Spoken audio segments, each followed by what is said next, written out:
नमस्कार दोस्तों, मैं हूं योगेश राणा और बात कई सारे सवालों के आसपास करेंगे। सवाल यह है कि कांग्रेस के 22 नेताओं ने देश के अलग अलग हिस्सों में प्रेस कॉन्फ्रेंस की है और इन प्रेस कॉन्फ्रेंस से कांग्रेस को मिला क्या है। इससे राजस्थान की राजनीति को साधने की कोशिश की गई है या फिर पूरे देश की राजनीति को साधने की कोशिश की गई है, और अगर केवल राजस्थान की राजनीति को साधने की कोशिश की गई है तो फिर पूरे देश में प्रेस कॉन्फ्रेंस क्यों की गई है। और इन प्रेस कॉन्फ्रेंस से एक सवाल और जन्मा है, और वो यह है कि क्या कांग्रेस भाजपा की राजनीति के राष्ट्रवाद और हिंदुत्व के घेरे को संदिग्ध कर राजनीति की लड़ाई को जीत पाएगी। और सवाल तो यह भी है कि क्या कांग्रेस भाजपा के राष्ट्रवाद और हिंदुत्व की राजनीति को संदिग्ध कर भी पाएगी या नहीं कर पाएगी, क्योंकि इन प्रेस कॉन्फ्रेंस का पूरे देश में आयोजित की गई प्रेस कॉन्फ्रेंस का केवल एक ही मकसद रहा है, और वो यह है कि भाजपा की राजनीति राष्ट्रवाद और हिंदुत्व पे जो है इसको संदिग्ध किया जाए, भाजपा के राष्ट्रवाद को संदिग्ध किया जाए। संदिग्ध करने की तरफ सवाल किए गए हैं। लेकिन पहले यह समझते हैं कि विपक्ष कर क्या रहा है, कांग्रेस कर क्या रही है। आइए बात को शुरू करते हैं। कांग्रेस ने एक बड़ी प्लानिंग की और पूरे देश में प्रेस कॉन्फ्रेंस का एक मेगा इवेंट आयोजित किया। इसके जरिए देश के अलग अलग शहरों में कांग्रेस ने 22 नेता कांग्रेस के मीडिया के सामने आए और इन सभी ने एक साथ केंद्र में सत्ताधारी भाजपा सरकार पर आतंकवादियों के साथ कथित रिश्तों को लेकर हमला बोला। कांग्रेस के कई सारे बड़े नेताओं ने कहा कि एक के बाद एक कई आतंकवादियों के तार बीजेपी से जुड़ने के सबूत मिले हैं। बीजेपी का आतंकवादियों से नाता है, यह रिश्ता क्या कहलाता है। कांग्रेस के नेताओं ने सवाल किए। कांग्रेस उदयपुर की घटना के संदर्भ में बात कर रही थी। उदयपुर की घटना के एक आरोपी की तस्वीर भाजपा के कुछ नेताओं के साथ मीडिया में आई है, जिसके बाद कुछ सवाल उठ रहे हैं और कांग्रेस इन्हीं सवालों का जवाब चाह रही है और कुछ सवालों के जरिए भाजपा पर गंभीर आरोप लगा रही है। हालांकि भाजपा ने कांग्रेस के इन सभी सवालों का और सभी हमले का पुरजोर जवाब दिया है। संबित पात्रा जैसे कई लोगों ने भाजपा के अपने तरीके से जवाब दिए, लेकिन सवाल यह है कि भाजपा की पूरी राजनीति ही राष्ट्रवाद और हिंदुत्व के इर्द गिर्द बुनी जाती है और कांग्रेस उसी को झूठा साबित करने पर लग गई है। इसीलिए सवाल यह है कि क्या भाजपा को राष्ट्रवाद और हिंदुत्व के मुद्दे पर घेरा जा सकता है, और वो भी क्या कांग्रेस घेर सकती है। मैं सवाल इसलिए कर रहा हूं क्योंकि जैसे ही नरेंद्र मोदी सरकार का जिक्र किया जाता है तो तुरंत ही कई सारी घटनाएं याद आ जाती है और भाजपा भी इन घटनाओं को याद दिलाती रहती है। इनमें 2014 में भाजपा की सरकार बनने के बाद काउंटर टेररिज्म के नाम पर कई सारे ऑपरेशन किए गए। वह 2015 में म्यांमार हो या फिर 2016 में पाकिस्तान के भीतर घुसकर सर्जिकल स्ट्राइक हो या 2019 की बालाकोट एयर स्ट्राइक हो, इसके साथ ही 2017 का डोकलाम तनाव भी इसी श्रेणी में आता है। भाजपा की केंद्र सरकार ने इन सभी घटनाओं के जरिए यह संदेश देने की कोशिश की है कि आतंकवाद और पड़ोसी मुल्कों की नापाक हरकतों के खिलाफ किसी भी सूरत में नरमी नहीं बरती जाएगी। हालांकि गुरदासपुर, पठानकोट, उरी, पुलवामा जैसे आतंकी हमले भी हुए हैं, लेकिन इन हमलों के बाद भी नरेंद्र मोदी ने हमेशा यह संदेश देने की कोशिश की है कि आतंकवाद का मुकाबला करने में कोई ढील किसी भी लेवल पर बरती नहीं जाएगी।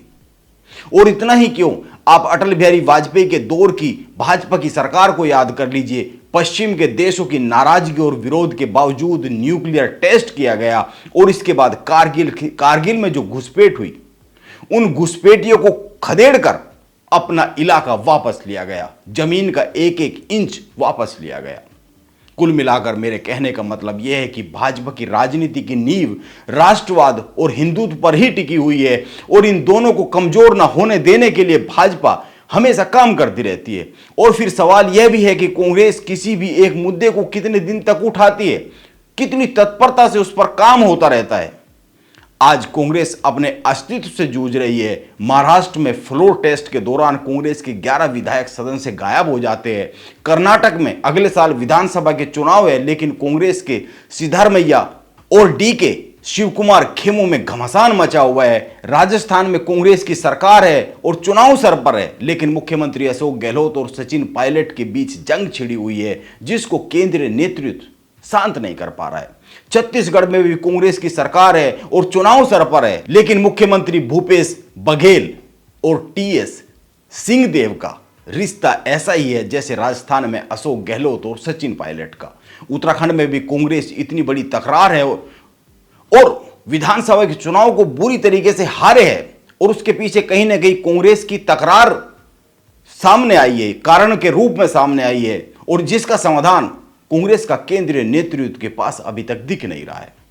अभी मीडिया में एक खबर और सुर्खियां बन रही है, और खबर यह है कि गोवा में कांग्रेस में बड़ी टूट हो सकती है। कांग्रेस के 10 विधायक भाजपा में जा सकते हैं। अब पता नहीं ऐसा होगा या नहीं होगा, लेकिन खबर है तो कहीं ना कहीं पर धुआं उठ ही रहा होगा, या फिर आग को सुलगाने की तैयारी चल रही होगी। और मैं जिन प्रदेशों की बात कर रहा हूं, इन प्रदेशों में कांग्रेस का मजबूत संगठन है, कांग्रेस के पास एक मजबूत वोट बैंक है, लेकिन केंद्रीय नेतृत्व कांग्रेस का इतना कमजोर है कि जिसकी कमांड प्रदेशों के नेताओं और संगठनों पर है ही नहीं। आज भाजपा फैसला लेने में जरा सी भी देर नहीं करती है। नरेंद्र मोदी और अमित शाह चौंकाने वाले फैसला लेने के लिए जाने जाते हैं। भाजपा की रणनीति बता रही है कि मध्य प्रदेश और राजस्थान विधानसभा के चुनाव नरेंद्र मोदी के चेहरे पर लड़े जाने तय से हो गए हैं, जबकि इन प्रदेशों में भाजपा के पास मजबूत लीडरशिप है। इसके बाद भी फैसला नरेंद्र मोदी के चेहरे पर ही चुनाव लड़े जाने का हो रहा है। कर्नाटक में येदियुरप्पा अब मुख्य धारा से बाहर है और पार्टी मौजूदा मुख्यमंत्री बासवराज बोम्मई के चेहरे पर नहीं लड़ेगी। छत्तीसगढ़ में 15 साल मुख्यमंत्री रहे रमन सिंह एक्टिव है, लेकिन पार्टी उनका या किसी अन्य का चेहरा प्रोजेक्ट नहीं करने वाली है। भाजपा की इसी रणनीति से कांग्रेस परेशान है, क्योंकि एक तो मुकाबला लोकल नेताओं के बीच रह नहीं जाता है, मैदान के बीच में नरेंद्र मोदी का चेहरा आ जाता है, और कांग्रेस के पास नरेंद्र मोदी के चेहरे का कोई तोड़ नहीं है।